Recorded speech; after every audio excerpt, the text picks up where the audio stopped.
Zap guys! After ng Marodori at Hidamari, Japanese food ulit ang food tripin natin.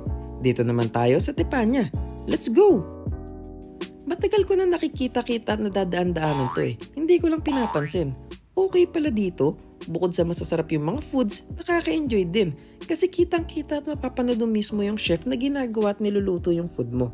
So umpisa pa lang, kukunin na agad nila mga orders mo para ma-prepare na ng chef lahat bago siya mag-umpisa. Kaya better na umorder ka na ng marami. Ayan na, sinalang na yung mga pang main event. Ito na yung sinasabi ko na paniguradong mapapalaban tayo. Yung tipong ang sarap ng niluto sa yung kanin tapos ganito yung ulam mo.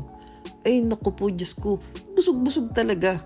And sabi nga nila, save the best for last dahil ito ang pinaka nagustuhan ko sa lahat.